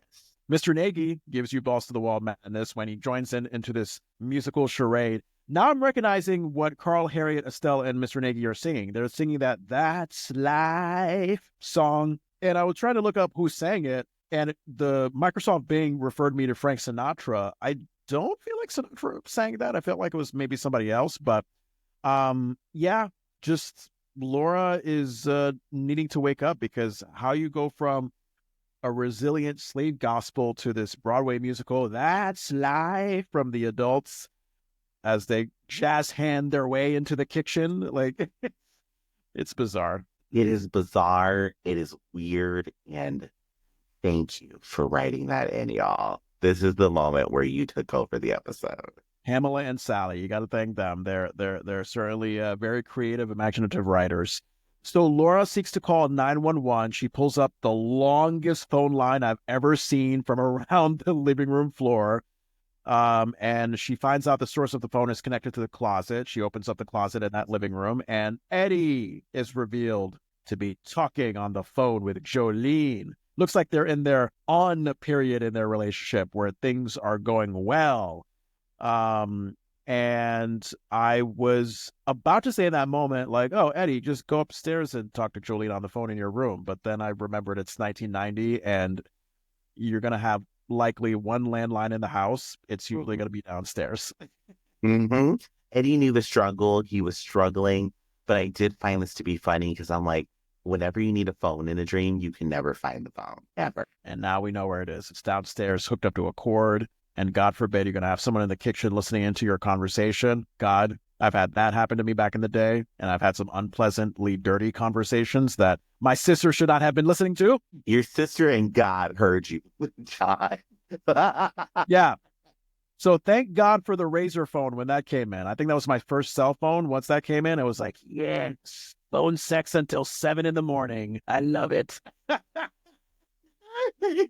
Motorola, encouraging childhood. Yeah, I guess. The things that a 15 or 16-year-old could do when they have a cell phone on their own. You don't want to know. Eddie braggingly claims to Laura that Jolene tells him he's cuter than the Fresh Prince. I'm reminded that Family Matters second season, that was during the premiere season of The Fresh Prince of Bel-Air. They knew what they were doing. They were adding a good little tidbit in here. Oh, I would have loved a Family Matters Fresh Prince crossover. And you do get one. Yeah. So have you seen the blooper that has been circulated around the internet where Reginald as Carl Winslow is acting in a scene with whoever, and all of a sudden James Avery as Uncle Phil busts in through the door and Reginald breaks character. He's like, wait, what the fuck's happening? And Reginald breaks into laughter from the surprise. And I think they end up hugging it out afterwards. So that is the closest we're going to get to a Family Matters Fresh Prince crossover, is Uncle Phil and Carl Winslow being in that living room. Oh my God, I need to see this video. Send it to me, people, please. Yeah. I've seen it on Instagram a few times. So if you scroll through your Instagram, I'm sure, or if you just Google Uncle Phil and Carl Winslow in Family Matters, then it should come up. So in true crazy ass Aunt Rachel from season 1 fashion, apparently she's coming down the living room stairs in this scene dressed as an angel with a mini harp. Okay, so I'm just gonna preface this now. This is the best part of the episode. If you watch this episode yourself, this is the only moment you need to watch. Because Rachel plays an angel well? Why? Yes, because that harp trope that they do is the funniest thing in the world. She strums the harp and it takes 2 seconds for the sound to play. And I love it. Love it. That sort of clumsy delay, like, oh, I'm the angel, hear my harp play. And it doesn't really play on cue. And yeah. They knew exactly what they were doing. They also know what they were doing because, Rachel is the voice of reason in reality. So why not have her be the voice of reason in Laura's nightmare as well? So Rachel reminding Laura, of course, how much she's using Steve. And Laura is realizing that there's nothing she can do to stop the bomb. She goes into her whole, I'm sorry. And you know when a dream sequence is about to end when someone says a regretful phrase like 2 or 3 or 4 times, I'm sorry. And then you have that like dream sequence music play and then you wake them up out of it. I thought that was going to be what wakes Laura up. But no, we still first had to get Computer Urkel from Steve's basement doing the countdown to the bomb going off. And you got to love that stock footage, Andrew, of a bomb being blown up in some town, definitely not Chicago, to the tune of higher pitched Urkel on the computer being like, did I do that? That was a funny moment. Yeah. It was like watching the evening news and you're like, this is so bad. Worse than the evening news. It's Family Matters. Oh my God. See, I kind of wish we would have stopped with Rachel. And I've got to go back to her because Rachel says something that I found to be so funny. So before we get to the bomb blowing up in this cute little superimposed photo, Rachel, when Laura asks her, why are you dressed like an angel? Rachel says, why wait? I want to impress St. Peter when I get there. And it is the funniest joke ever. And then we get her strumming the harp one more time. And then we go back to Computer Urkel. And then I thought it was still a very funny moment. So I don't get the reference. What's the reference to St. Peter? Well, St. Peter is supposed to be the person at the gates of heaven that lets you in. Oh, okay. All right. There you go. Problem solved. But Rachel, knowing, she's like, it's a man. Let me impress him already. Oh, wait a minute. No, never mind. I thought that Peter was the name of her first date in the 4th episode. It's Alan, played by Peter Fitzsimmons. Mm-hmm. Yeah. Anything else for this scene? That is it. All right. We finally get Laura to wake the fuck up in scene 7. And her repeated, I'm so sorry. She wakes up on the living room couch. And I love this. Urkel enters. He sees Laura in the middle of her disturbing nightmare. Oh, I'm so sorry. And instead of trying to just wake her up out of it, his solution is to give her a confused look, like close up to her face. Urkel has the most disfigured, confused facial expression ever. Laura wakes up on her own, and understandably, she's just like, what? Like she's just scared because, I mean, you saw the face that Urkel was making. Imagine if that's the first thing you saw when you woke up out of a nightmare of all things. Yeah, that would be scary. Seeing anybody when I wake up terrifies me. So that would terrify me. I love it. What did you think about this scene? Because essentially this is, this is where we kind of come to a close and Laura is admitting to Steve that, she abused him. And what did you think about this progression? This progression here was one of those ones where I feel like we could have skipped this stage of evolution. We didn't really need it. For me, it was definitely a scene that was kind of like filler for me because I felt like we could have got something a little different. Let's just go back to school. Leave Laura alone on the couch. She could have just slept for the rest of the night. So what's the alternative that you would have suggested back at school with Laura still sleeping at home? I would have just been like, oh, they're at school, and Laura's like, Steve, let's not do this project together. Boom. Maxine, get over here. So wait, Laura is not sleeping anymore at home. She's at school now in this alternative scene. I would have loved this in this alternative scene. Honestly, scene 7 didn't need to be here. I do feel like we could have just cut it out completely. But if we needed like this like confirmation that Laura was going to apologize to Steve, I would have loved it being at like school while they're working on the project, probably doing something different. Or like they're just like, hey, how about we just go our separate ways, get with Maxine, boom, they nail this amazing project together. Got it. All right. Well, at present in this scene, Laura is telling Steve about the nightmare that she had, telling Steve that, he made a bomb that could have blown up the world. And Steve was like, oh my God, what? I'd never make an atom bomb, although I could. And I was finding that both humorous and also maybe a little bit concerning. He could do it. He's not going to, but he could if he wanted to. Do you see why Laura's trying to adjust to Steve, John? He does have his very unpredictable, manipulative ways. So, yeah, I guess you just have to adjust to whatever Steve just wants to be at that very moment. He'll walk in, Heidi-ho, neighborino, and then boom, you go on a date with me or here's a bomb. All righty. By the way, neighborino reminds me of a garlic bread. Ooh, I think that's from The Simpsons. I don't think Steve ever says neighborino. That's Ned Flanders. A bit different. So Laura is asking Steve to sit down so she can admit her wrongdoing in using him for this science project. What I love about this has nothing to do with the whole speech, but it was when Steve got his cushion ready for sitting, but he just left that other cushion to his left still messed up from when Laura was like aggressively waking herself up out of her nightmare and scared by Steve's face. So you just have like Laura sitting in her proper cushion, Steve in his properly thing cushion, and then that messed up cushion over to the left. Gap between them. I'm the ugly duckling cushion. Steve, with this revelation that he thinks he doesn't deserve better, I was just like, tisk, tisk, tisk. When, after Laura admits to him that he was wrong, Steve just gets all defiant. He's just like, oh, you used me. You trifled with my emotions, messed with my heart, stomped that sucker flat. No biggie. And this is where my sympathy goes in full effect for Laura. Why is that? She's never getting away. She's never getting away. No matter what you do, he's going to always come back. Yeah, he will come back. So you might as well try to fall in love with him, as she eventually does. It just takes a while to get there. Steve is accepting Laura's apology. They do this awkward transitional walk over to the living room door to, I guess, Steve's house for the project. And Steve just stops Laura in her tracks and it's just like, wait a minute. Like a few minutes ago, was it my imagination? Did you just really hug me? Did that hug really happen? I literally was asking myself the same question. Do you remember Steve and Laura hugging earlier in this scene? Mm-hmm. I do. I remember them in their little hug. And then when Steve gets to this moment, this is pretty funny.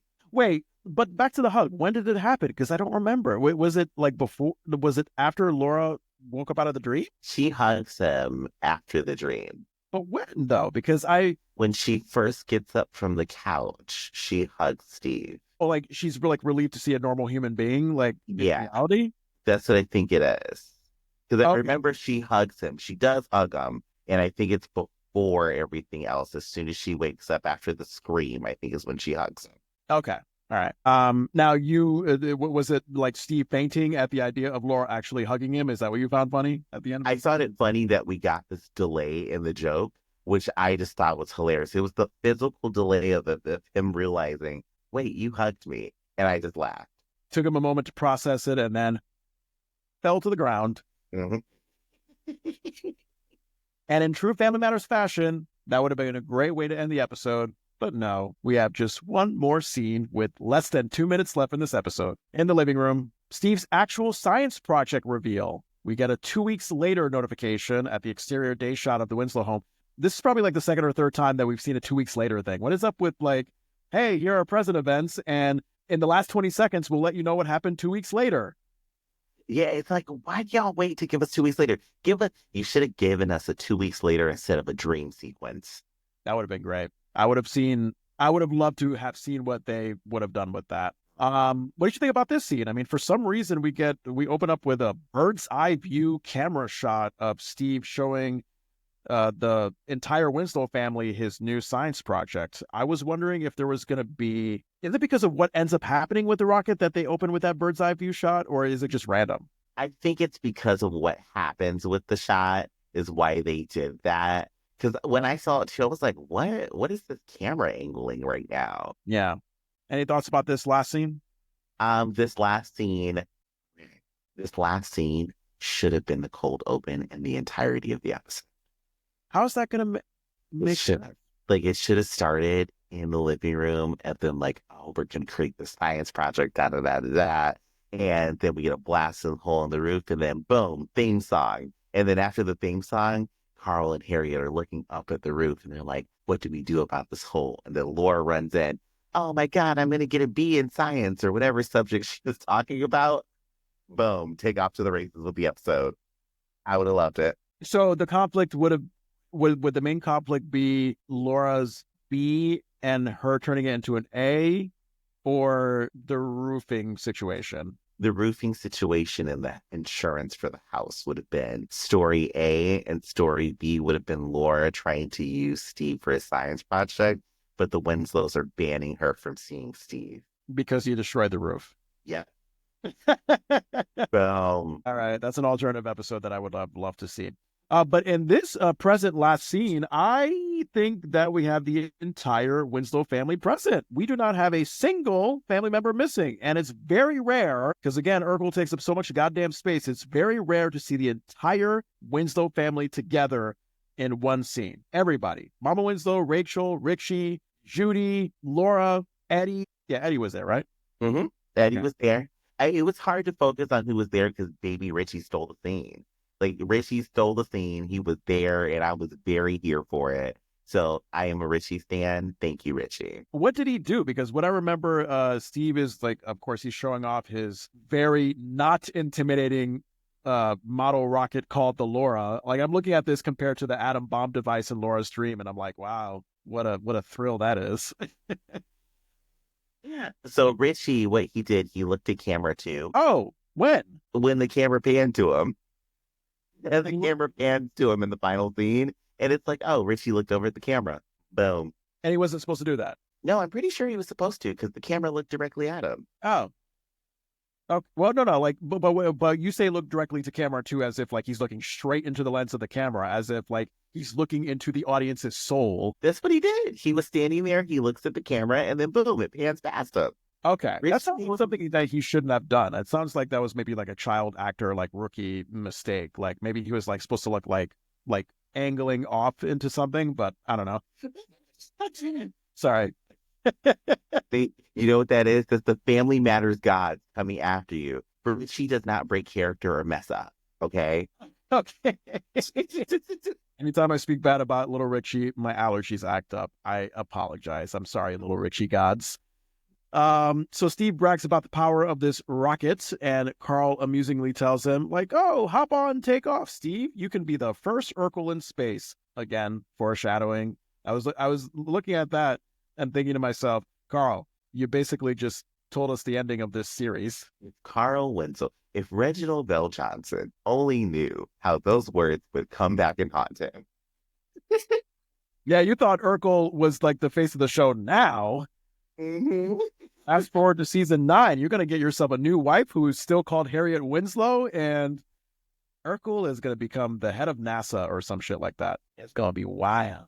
Family matters, geez.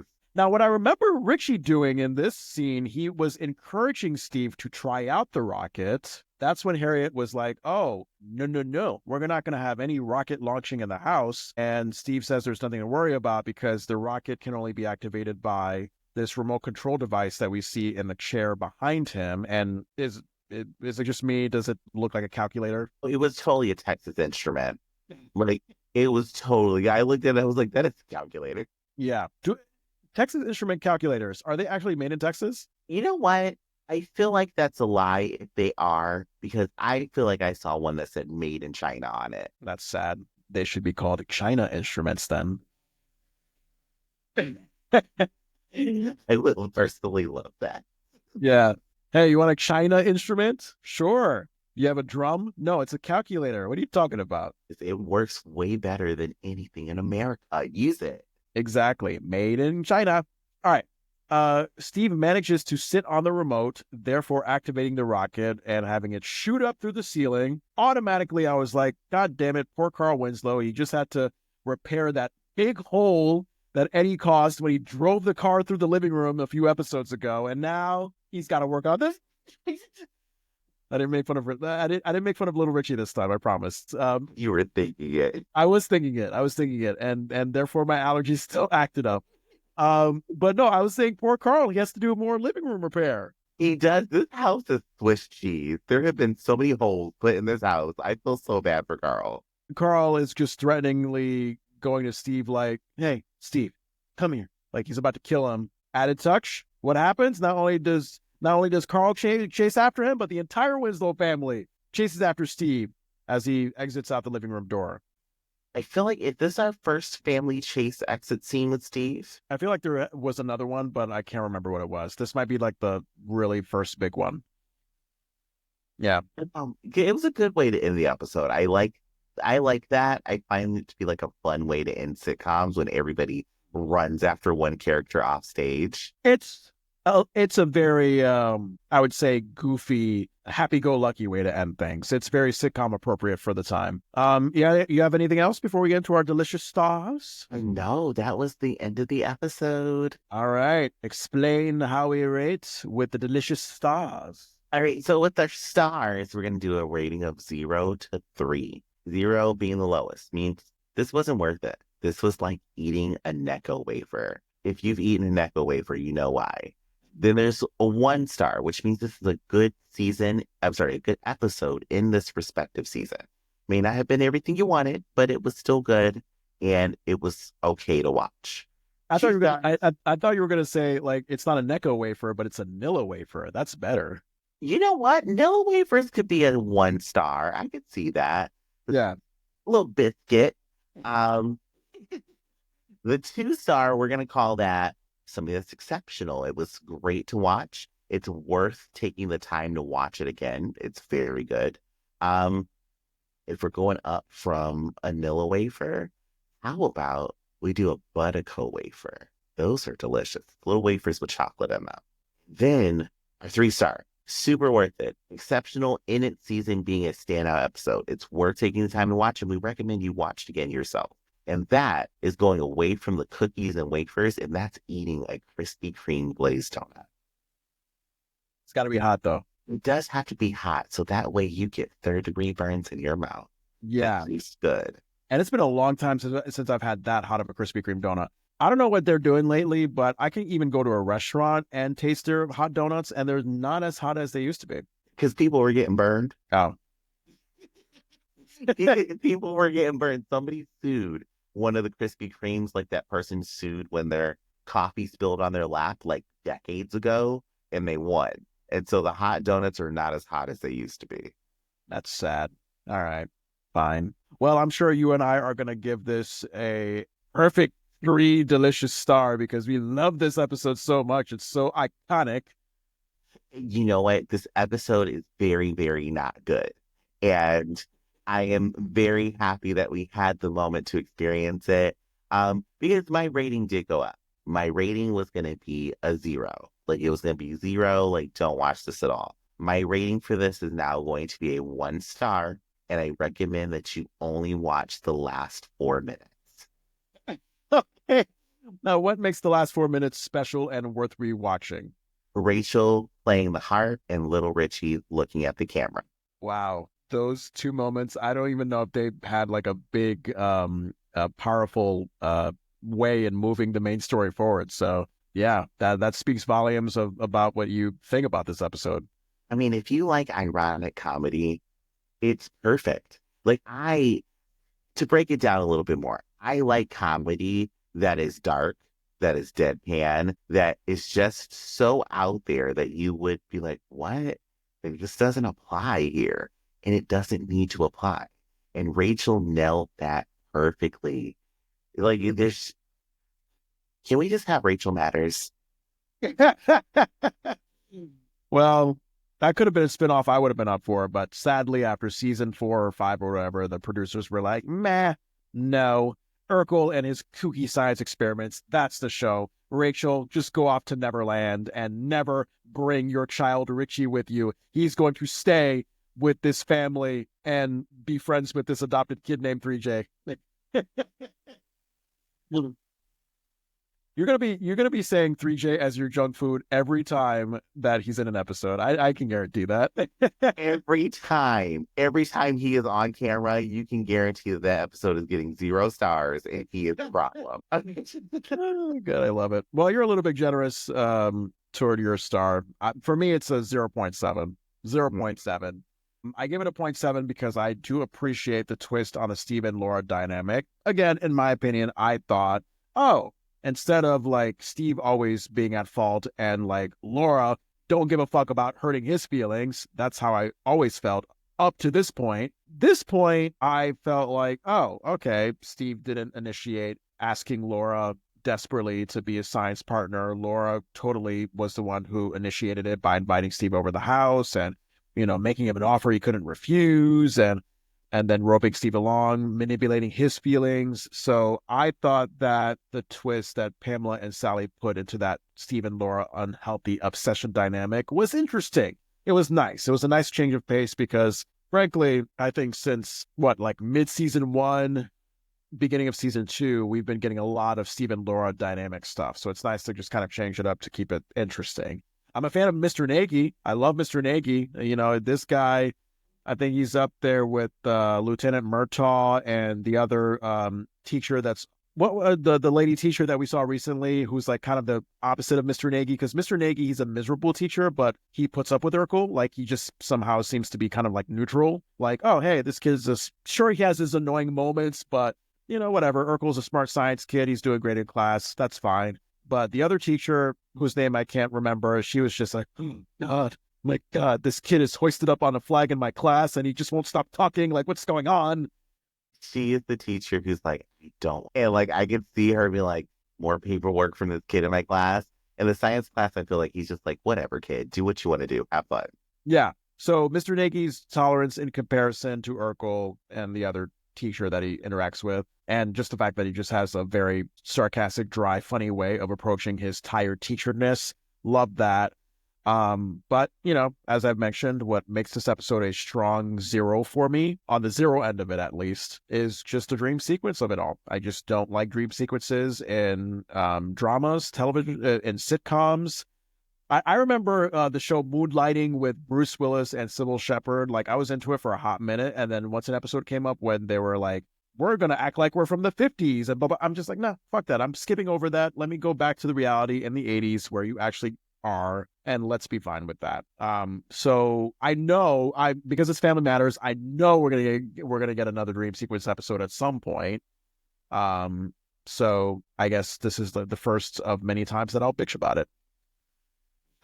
That will be in the same boat. I hate them so much.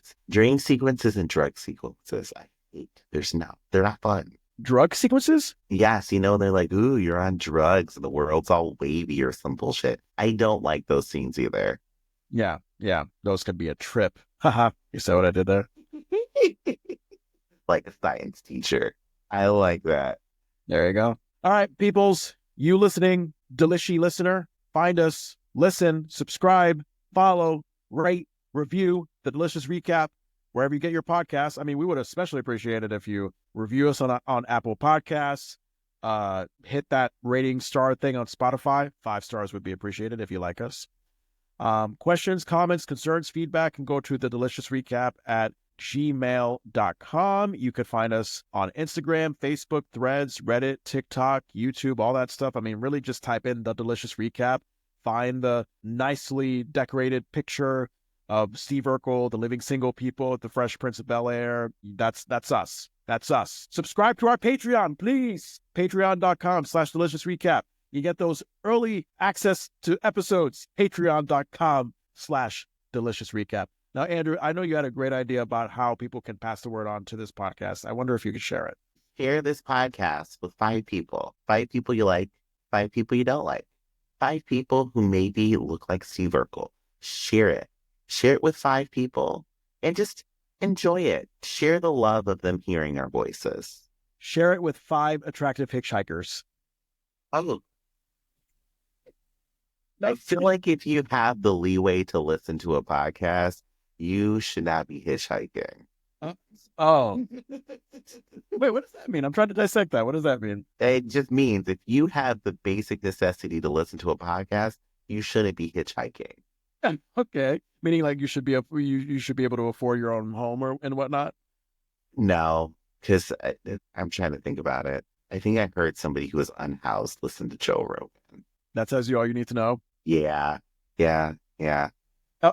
Okay. Yeah. I had to think about that for a second. Yeah. So okay. So I guess we're not for the hitchhiking audience. Let's just say that. It's not that we're not for you. It's that we just ask that you don't come. Yeah. Okay. Do not come. Fair enough. Fair enough.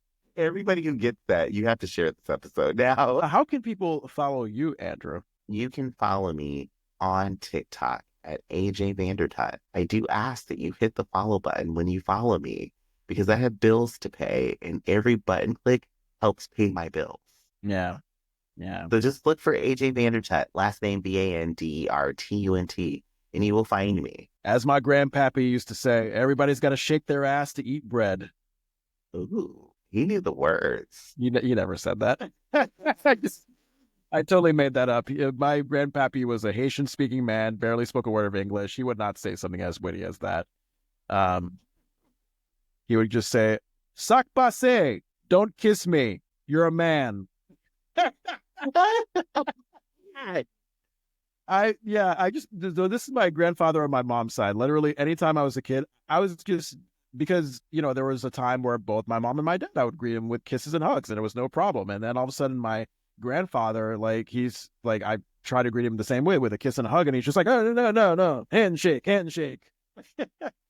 Rest in peace, grandfather, who obviously had some toxic masculinity in him.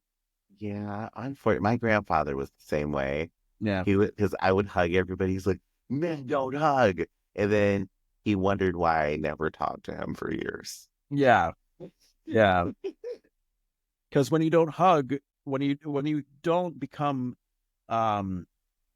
simply physically affectionate like that, I think that can understandably raise some suspicion. Like, okay, Jesus, all right. I mean, this was before COVID time, so I'm sure you're just like, who are you? What kind of person am I dealing with? Like, because I think in a way, like when you hug someone, it can provide some comfort and some trust into that person. And when you aren't able to do that with a family member of all people, it's just like, all right, I guess I'm not seeing you at the family reunion.